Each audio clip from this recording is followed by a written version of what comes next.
करिश्मा, रेशमा और मनीषा 3 बहनें हैं। उनका एक भाई भी है, मयंक। मयंक अपनी बहनों को बहुत प्यार करता है, लेकिन मयंक की पत्नी सविता इस मामले में मयंक से बिल्कुल ही अलग है।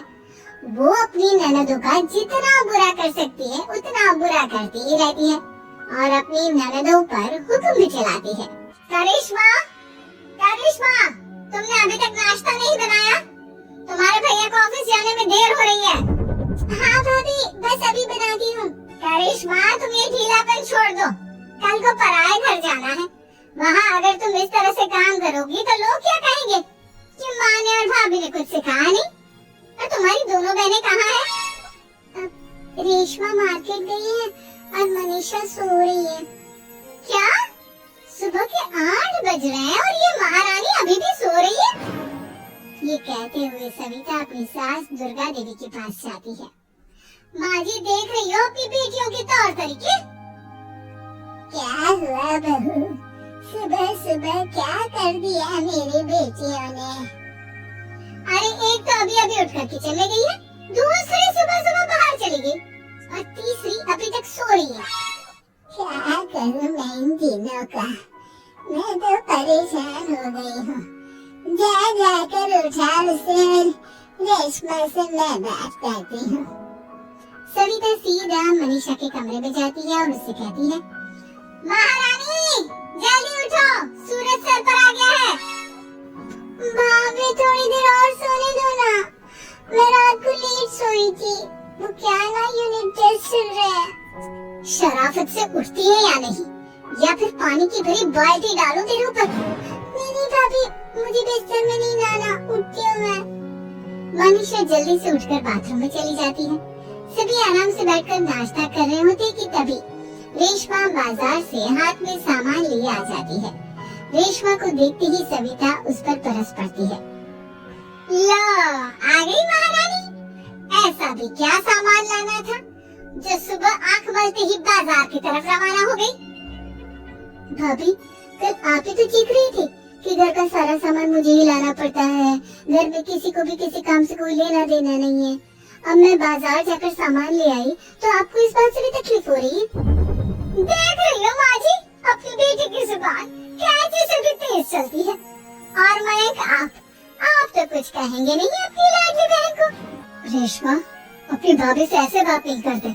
चलो माफी मांगो। भैया, मैं क्यों माफी मांगू? आप भाभी से बोलिए ना कि हम पर कम हुक्म चलाया करे। हम इस घर की बेटियां हैं और आपकी पत्नी की ननद है, नौकरानी नहीं। लो कर लो बात। इनकी भलाई के लिए कुछ भी बोलो तो इन्हें बुरा लग जाता है। इस घर में यही इज्जत है मेरी। देख लो माँ जी, आपकी बेटी किस लहजे में मुझसे बात कर रही है। सविता वहाँ से चली जाती है। मयंक को बहुत गुस्सा आता है, वो भी वहाँ से चला जाता है। फिर करिश्मा रेशमा को समझाती है। रेशमा, तुम्हें भाभी से माफी मांग लेनी चाहिए थी ना। लेकिन दीदी, मैंने कुछ किया ही नहीं, तो मैं माफी क्यों मांगू? हाँ करिश्मा दीदी, रेशमा दीदी जैसे ही घर में आई भाभी ही उन पर चिल्ला रही थी। हाँ, मैं मानती हूँ कि गलती भाभी की थी। मैं तो इसलिए बोल रही हूँ कि भाभी ने माँ को तो पूरी तरह अपने वश में कर लिया है। वो हमारी बात सुनती ही नहीं। मयंक भैया हमारे लिए हमेशा खड़े रहते हैं, इसलिए उनकी बात का मान तो तुम्हें रखना चाहिए था ना। कोई फायदा नहीं है दीदी, कुछ दिनों की बात और है, भाभी उन्हें भी हमारे खिलाफ भड़का देंगी। फिर वो भी माँ की तरह हमारी किसी बात का विश्वास नहीं करेंगे। इसी तरह सविता अपनी तीनों ननदों को किसी न किसी बात पर परेशान करती रहती थी। एक दिन मयंक अपनी तीनों बहनों के लिए गिफ्ट लाया। करिश्मा, ये तुम्हारे लिए हार का सेट। रेशमा, तुम्हारे लिए सुंदर सी ड्रेस। और मनीषा, तुम्हें किताबें पसंद है ना, तुम्हारे लिए किताबें लाया हूँ। थैंक यू भैया। थैंक यू भैया। थैंक यू भैया। करिश्मा, तुम्हारा नेकलेस कितना सुंदर है। ये भैया कहाँ से ले आए होंगे? मैंने भैया को 3 दिन पहले फोन पर ये डिजाइन दिखाया था और आज भैया ये ले आए। सविता तो अपनी ननदों की गिफ्ट्स देखकर चल गई और करिश्मा का नेकलेस तो उसे भी बहुत पसंद आया था। अपनी बहनों के लिए कितना अच्छा नेकलेस लेकर आए हैं, मुझे कभी कोई गिफ्ट नहीं दिया। मैं आज ही ये हार चुरा लूंगी। रात में सविता करिश्मा का हार चुरा लेती है और इसी तरह उसे अपनी ननदों की जो भी चीज अच्छी लगती वो उसे मांगती नहीं बल्कि रात के अंधेरे में चुरा लेती। इसी तरह दिन बीतते गए और सविता ने मयंक के दिल में भी उसकी बहनों के लिए नफरत पैदा कर दी। एक दिन मयंक ने करिश्मा और रेशमा के लिए रिश्ता देखा और ये बात उसके घर में सबको बताई। माँ, करिश्मा और रेशमा के लिए बहुत अच्छा रिश्ता आया है। वो लोग कल इन्हें देखने आ रहे हैं। आप और सविता मिलकर सारी तैयारी कर लेना। ये सुनकर करिश्मा और रेशमा खुश हो जाती हैं, लेकिन सविता सोचती है, अगर इन दोनों बहनों की शादी हो गई तो घर और बाहर का काम कौन करेगा? मनीषा तो एक नंबर की कामचोर है, उससे तो किसी बात की उम्मीद लगाना ही बेकार है। मुझे इस शादी को रोकना होगा। अगले दिन सभी लड़के वालों के स्वागत की तैयारी करने में लगे होते हैं। तभी मयंक अपनी बहनों से आकर कहता है, तैयार हो गई तुम दोनों? देखो, दोनों लड़के बहुत अच्छे हैं, मैं कोई कसर नहीं छोड़ना चाहता, इसलिए तुम उनके सामने अच्छे से बिहेव करना और अपनी भाभी से लड़ने मत लग जाना। करिश्मा, तुम वो नेकलेस पहन लो ना जो मैं तुम्हारे लिए लाया था। भैया, मैं बहुत देर से वो नेकलेस ढूंढ रही हूँ, लेकिन मुझे मिल ही नहीं रहा। क्या तुमने नेकलेस खो दिया? तुम्हें पता भी है वो कितना महंगा था? तुम कोई काम ढंग से नहीं कर सकती। मयंक गुस्से में वहाँ से चला जाता है। थोड़ी देर बाद लड़के वाले भी आ जाते हैं। वो दोनों बहनों को पसंद कर लेते हैं और रिश्ता पक्का हो जाता है। लेकिन सविता के दिमाग में तो कुछ और ही खिचड़ी पक रही थी। वो पंडित जी के पास करिश्मा की कुंडली लेकर जाती है और उन्हें पैसे देकर करिश्मा की कुंडली बदलवा देती है। जब लड़के वालों के पास करिश्मा की कुंडली जाती है तो वो दुर्गा को फोन करते हैं। बहन जी, हमने करिश्मा की कुंडली अपने पंडित जी को दिखाई थी। आपकी बेटी की कुंडली नहीं बल्कि दोषों का पिटारा है। देखिए, मैं और मेरे पति इन सब बातों में बहुत विश्वास करते हैं, इसलिए हम आपकी बेटी से अपने बेटे की शादी नहीं करा सकते। इस तरह करिश्मा का रिश्ता टूट जाता है और सभी घर वालों को बहुत दुख होता है। अब कविता सोचती है, चलो, करिश्मा का तो रिश्ता टूट गया, अब रेशमा का भी रिश्ता तोड़ना है। क्या करूं? अब सविता आवाज बदलकर किसी अननोन नंबर से रेशमा के होने वाले ससुराल में फोन करती है। हेलो, मैं कौन हूँ कौन नहीं ये आपके लिए जानना जरूरी नहीं, बस इतना सुन लो कि रेशमा का 2 साल से किसी के साथ अफेयर चल रहा है। बस रेशमा का रिश्ता तोड़वाने के लिए सविता का इतना कहना काफी था।